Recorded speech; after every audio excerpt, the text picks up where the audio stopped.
రఘురామకృష్ణ గారికి seat confirm అయిపోయిందని చెప్తున్నారు. ఏంటి సార్, ఎంతవరకు నిజం, ఎంతవరకు అబద్ధం? యాక్చువల్గా నిన్న ఉండవల్లిలో చంద్రబాబు నివాసంలో చంద్రబాబు నాయుడు, పవన్ కళ్యాణ్, పురంధేశ్వరి, తర్వాత బీజేపీ ఎన్నికల ఇన్ఛార్జీలు అరుణ్ సింగ్ అండ్ సిద్ధార్థనాథ్ సింగ్, వీళ్ళందరూ అక్కడ సమావేశమయ్యారు. సో సీట్ల విషయంలో చిన్న చిన్న మార్పులు కొన్ని ఉన్నాయనే విషయాల మీద ప్రధానంగా చర్చ జరిపారు. ప్రధానంగా ఏంటంటే తూర్పుగోదావరి జిల్లాలో అనపర్తి బీజేపీకి ఇచ్చారు. ఇప్పుడు అక్కడేమో అనపర్తిలో గతంలో మాజీ ఎమ్మెల్యే నల్లమిల్లి రామకృష్ణారెడ్డికి హామీ ఇచ్చారు. ఇప్పుడేమో అది బీజేపీ తీసుకుంది. దాంతో నల్లమిల్లి రామకృష్ణారెడ్డి వర్గం చాలా సివియర్గా అక్కడ సీరియస్గా యాంటీ కూటమి అయిపోయారు. దానివల్ల అక్కడ బీజేపీ అభ్యర్థి ఓడిపోయే అవకాశాలు కనిపిస్తున్నాయి. అందువల్ల ఆ సీటు నల్లమిల్లికే ఇస్తే నల్లమిల్లి గెలిచే అవకాశాలు ఉన్నాయి. సో దానికి బదులుగా వేరే సీట్ ఇస్తానని చంద్రబాబు ప్రపోజల్ పెట్టాడు. దాంతో బీజేపీ వాళ్ళేమో ఉంగుటూరు అడిగారు, ఉంగుటూరు ఇవ్వండి దీనికి బదులుగా. ఉంగుటూరు ఏమో ఆల్రెడీ జనసేనకి ఇచ్చారు. సో మళ్ళీ జనసేన నుంచి లాక్కొని ఇటు ఇవ్వడం అనేది ఇబ్బంది అవుతుంది. ఆల్రెడీ జనసేనలో అక్కడ గెలిచే అవకాశాలు ఉన్నాయి. కాబట్టి తంబళ్ళపల్లి ఇస్తాను అన్నమయ్య డిస్టిక్ అని చంద్రబాబు చెప్పాడు. దాన్ని వాళ్ళు కేంద్ర నాయకత్వంతో చర్చించి ఇస్తామన్నారు. ఎందుకంటే తంబళ్ళపల్లిలో బీజేపీ అభ్యర్థి గెలిచే అవకాశాలు తక్కువ ఉన్నాయనేది బీజేపీలో ఉన్న అభిప్రాయం. సో అదొక ఇష్యూ మేజర్గా.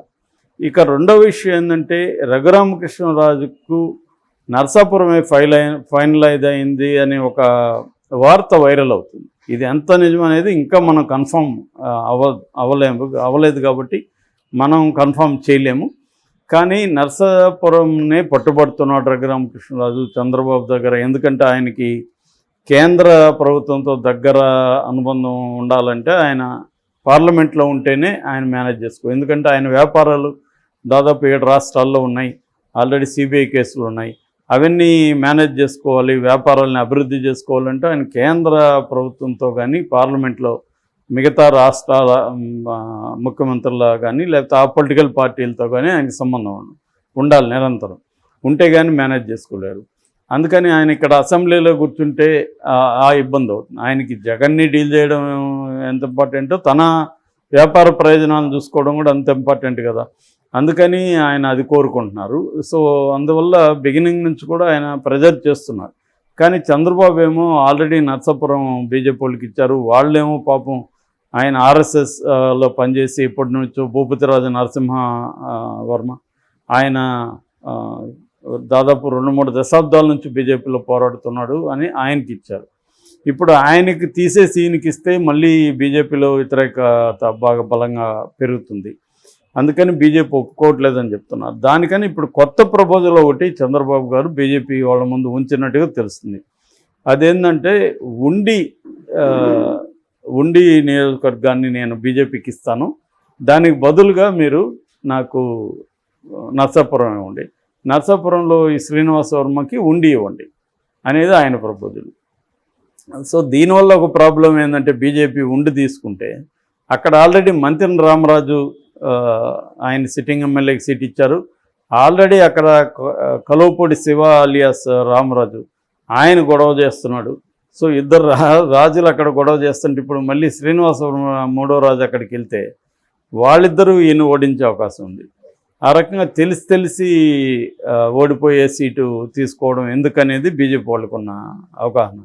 కానీ మరి చంద్రబాబు నెగోషియేషన్ స్కిల్స్ మీద డిపెండ్ అయింది, ఎలా ఆయన ఒప్పిస్తాడు అని చెప్పి నర్సాపురంలో. ఎందుకంటే ఇంకొక వెర్షన్ కూడా ఏముందంటే చంద్రబాబుకు కూడా రఘురామకృష్ణరాజు అసెంబ్లీకి రావడం ఇష్టం లేదని, దానికి కారణం లోకేష్ అని కూడా అంటున్నారు.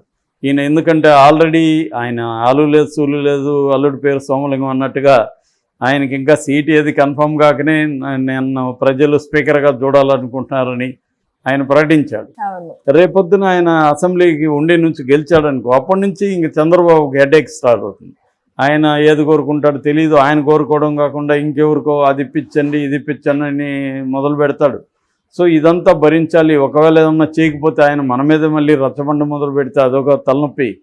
సో చూసాం కదా 4 ఏళ్ళుగా జగన్ ఎంత ఇబ్బంది పెట్టాడు. రేపు మనల్ని పెట్టడాని ఏముంది, ఆల్రెడీ ఆయనకి సీట్ రాలేదని నాకే సీట్ ఇప్పించినోడు చంద్రబాబు పోలవరం కడతాడు, మోడీ దగ్గర రాష్ట్రానికి ఏదన్నా ఎలా తీసుకొస్తాడని మాట్లాడిన వ్యక్తి రేపు ఆయనకి ఏమీ చేయకపోతే మళ్ళీ మనకు తలనొప్పై కూర్చుంటాడనే భయం చంద్రబాబులో లోకేష్లో ఉన్నట్టుగా చెబుతున్నారు.